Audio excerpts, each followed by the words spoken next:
whakalofalahi atu. Hainei e tau wala tala tutupu ke lata mea whiawhinei. Kua whakamoli tu wai e whakatokaanga e whakatufonu ke tuku whakalataha e tau whale tupe, koe whale tupe a sihake mo e NCEL ke taha ni whale.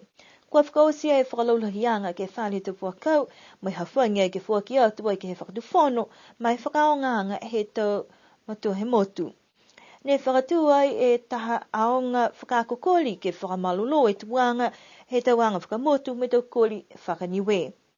Ma whale tau ngā hua takawhanga ke he towhia mai tau whetoko a halufitonga. Kua whakamori ai ke whahi tapu nei e tau hiki kianga ke lātai me tau whale tupe he whakatawhono, ne hiki mai ai e tau tangata ngā hua he whale tupe a sihake ke ngā hua whalataha ke he taha e whale ne toka atu ai he Kiwi Bank. Koe mahina hai mene whakailoi a mana kianga ke lawhiua e whale tupe a sihake me Niue Commercial Enterprise Limited i lalo hefo he whale tau hikianga e whakatawhono ne kua kamata i ke whakangahua. Kamata mai he aho i neawhi kua ngā hua kau whalataha e NDB me NCEL whakatū mawanga e ni ke ue mtakau mai fuaki i ngai ni e tau langotai tupe he whale tupe sihake tunga ni kua whamahani kia ke te mga kua mole atu. Ke tau whahi tapu kuku kua mole atu fuaki ni kua tau se tau whakakuanga mai tau tangata ngā hua ke mai kia ke whilangotai aki. Ha koe tau hikianga nei kua ngā hua i lalo he wholo tolu he taha e tukitaki fōu ko Matt McPherson pia fuaki mo e taha ni e matakau puri ngā hua fōu po ke Board of Directors. Tala hau halu tula tukitaki fōu ke lata mo NDB mo e NCEL.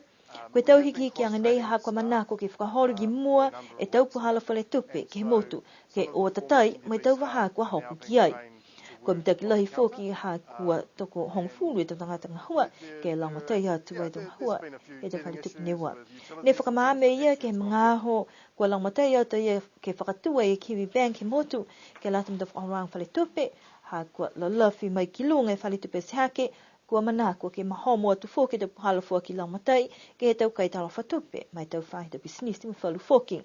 Koe taha ni tau hikianga lahi fōki ke he tau tula hawhangi halu tolu kua muitua ni ke he tau tula hawhangi he Kiwi Bank mai he mtahala hewa he pungipungi ke mtahala tolu he tau aho tuloto mai hafi mtahala wal ke mtahala tolu he tau hawhaleile. Pese ia mai ke anga ia ni he tala hau ia ke batutaki atu ke he tau tangata ngahua kai ke kua manako langotai kai puhala atu ke tau lain telefoni to Rosi le tōnga hua he matahola wha he whiawhi. Koe whakalaulahianga ke he whale he te fuakau ke whale ngā kua hawhangi mai fuaki atu ke whakatawhonu niwe ke he ahui niawhi. Koe matanga hua nei ne kua palana mai tālanga he te koloa i Masterton i Nisilani mai kua whawhawai ke container mai ta mai ki niwe ke te puhala wakatonga. Koe whahe te kua mole ne kamata ke whakatutu he tamata kau ne kua mai whalataha ke lamatai. Koe ahi niawhi ne fuaki mai hawhangi matanga hua nei ne kua whakamata ai he tamfuata ko Matt Wilson ko mau pōputu ai mai tuku atu ai ke whakatawhono ke hawhangi mai whakaonga he tō tangata he motu. Kua whaitala hauanga i e hukui i ki pule ke he whai malolo seno ke lilifu ko Joan Williamu ne whakakisi manatu mai he whakatawhono ha koe malolo mai makaukau he tamfuata nei ke whakamōri manako ke tau se mtakawi nei mai tau matua whakau he motu.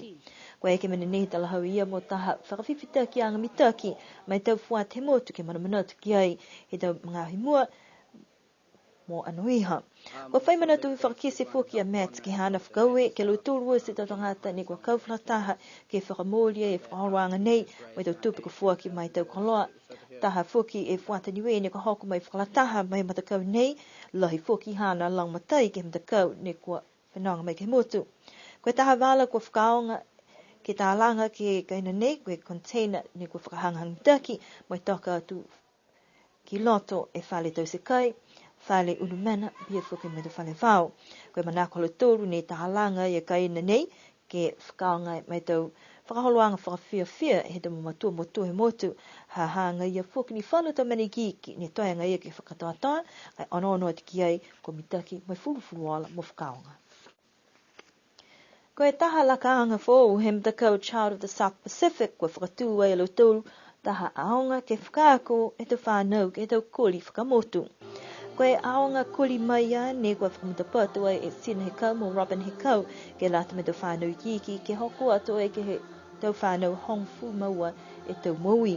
Koe ke tau whakakuanga nei mo taha puhala ke whakakese mahuinga he tau puhala whakatatai do koli ke lata me tau atu hau tu puhake. Kamata mua mo tolu he mahin hapelila e koe tunga pehe kamata whakataitai na niau ka ha koe whewhe si o mai mo ngai tau whanau e mai nā tau whanau mga whakamua ala mahani aka mo tolu e ke mga huia kai hahaya lo tolu e manako si whewhia o ki siam na ea mai tō tahapu ke e mitaki tō mamatua me tō mga whao he tō whanau he lahi e lang matai halo tōlu whuki halo tōlu tō whanau.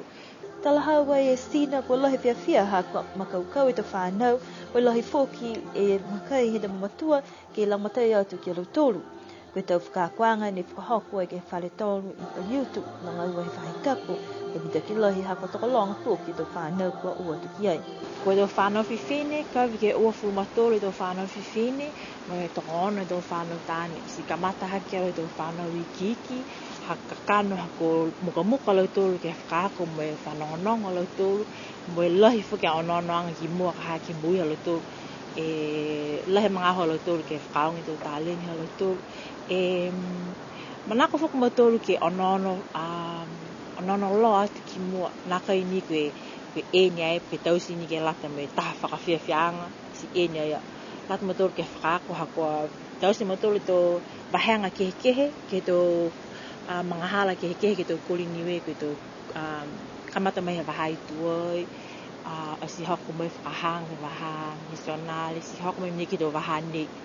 Ai pai mo tōru tō whakakoanga ke lata whuki me tō tāleni ke he tō mga hala ni. Ke he whahitapu nei, ke haku loto, whakapika tō motoru ke he tō whakawhiawhianga he manga nei halofutanga, ke maike tō whanau ke kisia hae tō mena ka maike, ka eke ko hahai alo tō le tāleni kōri, ko mea manako ke kōri, muka alo tō ke watu ke hu watu ke he tō mena ia, me whakawhiawhia atu ke tō mena ia.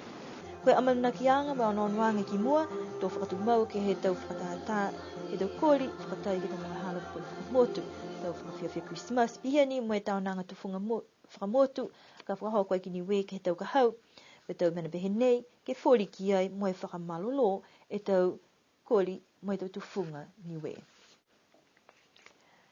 Ne ka mata e tau whakaholoanga ha alufitonga ke lata me tau manakianga ke whakahok wai aha whakatata he maanga mo e tau whetoko ke he tofia.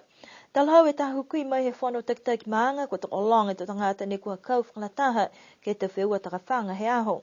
Ke veweanga he tau posi toko whita lo tōru ne kua whakamau hefo toko tōrung whamalema ke he tau waka toko ua whurumatahe whānau aonga ke tau wheua hi ika mo e toko ua whurumatoro e tau mamatua.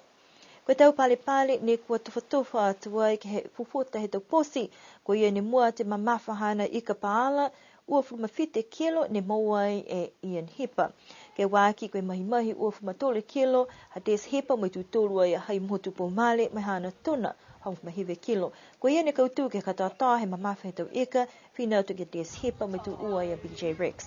Ke veweanga he tau waka koe tau ika lalahi, ne kautu ai a Haggard tonga tole mai hana tuna hong whawhapointahi kilo tu ua sima tani vesi tu tōru a poia ksene mo langa la vini. Kolo tōru ne mua whoki e tau palipali ke he mamawhe tau ika katoa toa kautu ai e whatako haga tonga tole. Ke lata me tau ika hiki ne kautu ai a Errol Kurupa tu ua siafi vidia mo tu tōru ai a P504. He mai lo tōru ne whakatakatake tau wheua, tō lahe mitaki mai mawhala e tau whakaruanga hakua a fua mitaki e aho mai mahe tahi. Ka wheua ke he hieka ke he uru ne hawhangi ni galo tōru mai maanga kua nā kai moa mai e tau ola katoa ta, kai he mai lo tōru whakaosi ai e tau whakawhiawhia he aho mo e kai tunu paku ki Kalaone.